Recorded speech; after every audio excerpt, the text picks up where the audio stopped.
My people, yes, so I don't come again, come give una another one on top this particular MOHBAD case.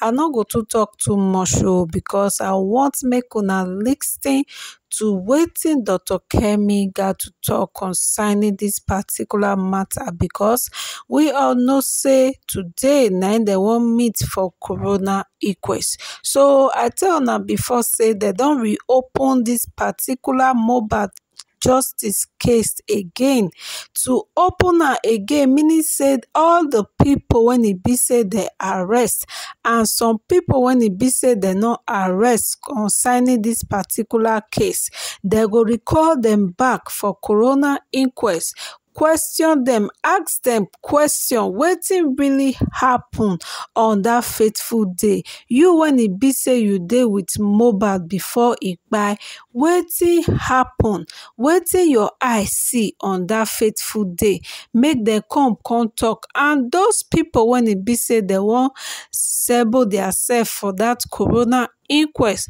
So Dr. Kemi got words to talk concerning this particular matter and this reopening of the case when e be say they wan start today. As we hear am say na 4 people na they wan follow talk today, na they will dey for court when they wan follow talk, when they wan ask question concerning wetin happen. So my people, if you just dey join us na Naija MG's TV, help us to subscribe to the channel, make you click on the notification bell, like and share the video.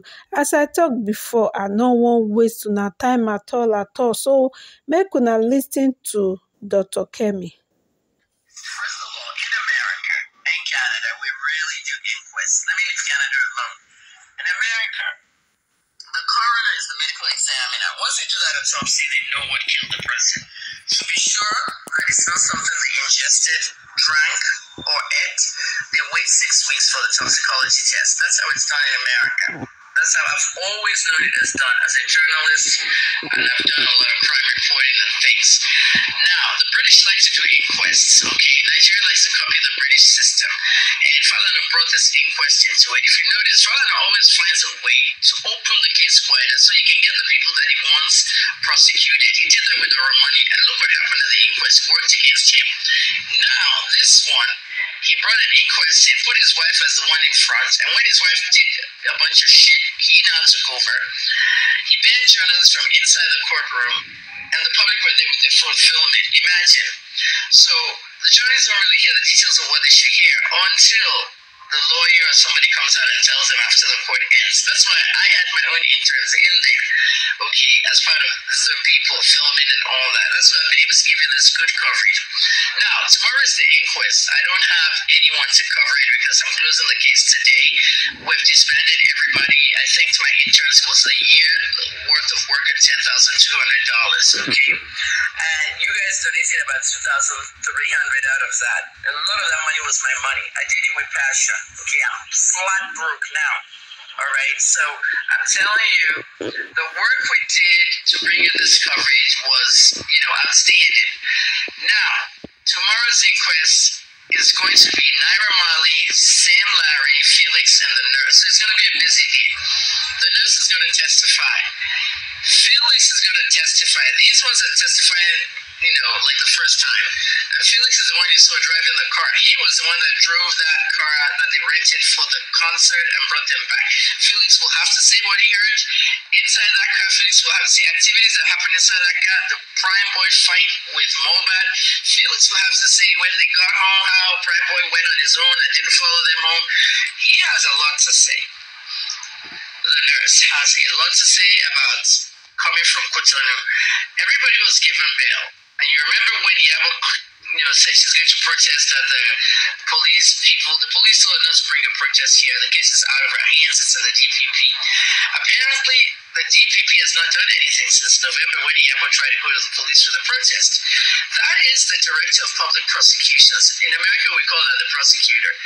That's the person that will determine who is going to go to criminal court. who's going to be charged to criminal court. Now, that person might be rearrested and then given bail to be at home and come to court from home. These things are very lengthy in Nigeria. Trials in America could take like months, but it depends. This is an easy one. But Father drags it by taking it to an inquest, which we don't do in America. In the UK, they do it. The medical examiner does his job, tells the cause of death. They took an autopsy in September, and they took a toxicologist to America. It can't be heard. Even Americans are laughing at us. A toxicology test takes 6 weeks. Okay, MOHBAD's one took 8 months. And then they released everything. Upon all that, the wife never said a word. If you care about your husband, you didn't even speak to the media. You didn't criticize what you saw. The mother of the victim didn't say a word. The mother and the wife didn't say a word. All they were doing was fighting over his property. So, they're not ready over there. And they just, really full of bullshit. Everybody was discussing, every Tom, Dick, and Harry was discussing property fights on TikTok and making money, and just the Nigerian police let people rubbish this case to the point of no return. So what they need to do tomorrow is we have to hear from Faisha Ogedengbe auxiliary nurse who invited her and for what. Tomorrow she'll say if Wunmi invited her. Because according to one of my witnesses, a neighbor of MOHBAD, they said all of them were out there. You heard Yomi say the same thing too. All of them were out there, 15 people in the house. They were all out there crying. Because when that nurse arrived, the nurse said everybody was crying outside. It's as if MOHBAD had already died itself. He was bleeding so heavily. They had a duvet around here, the bloody duvet. The father saw it. They had no explanation for the father. They had MOHBAD on the ground. And then when the nurse came, they had to lift him into the bed. And remember, 4 people in there were telling me all this. And then they started the drips and, all that stuff. Faye has to tell us what she came to treat. Was it a hand injury or a stab wound to the back of the neck? So that's very important tomorrow. Sadly, I won't be able to cover it because I've closed the case and I'll be watching it like you. And I've, of course, disbanded my interns. We have no money left. You guys didn't donate. You didn't do anything. So it's like, it becomes a story of Aishayo, okay, is a witness, all right?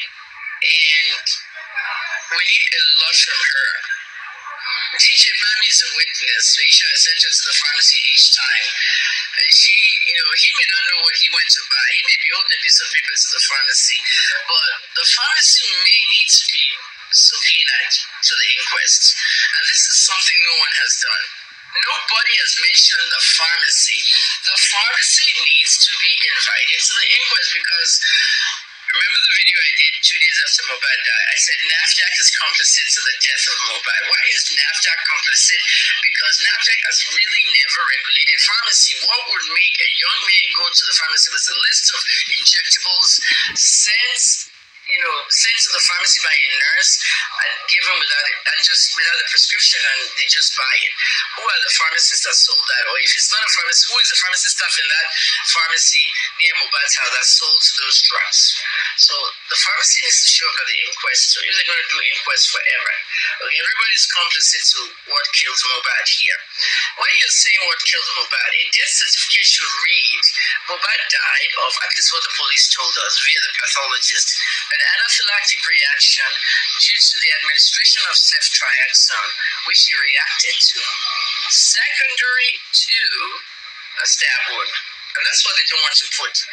It is secondary to, that's causation right there. You need to know about causation. It's used in law a lot. So Google causation, C-A-U-S-A-T-I-O-N on Wikipedia, and go and read it. It's under law. Causation.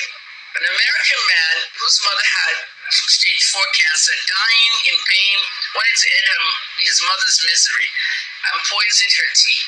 So that when she drinks the poison, she's just die in peace and go. Now, what happened the next morning is the mother actually had a heart attack. When they did the autopsy for her, what caused the cancer is not what killed her. Okay, the heart attack killed her secondary to a complication with the cancer, not what caused it, a complication with the cancer. So it wasn't the poison that even killed her. The poison had not activated. But inside her system, the autopsy showed there was some kind of poison. So they thought she tried to poison herself.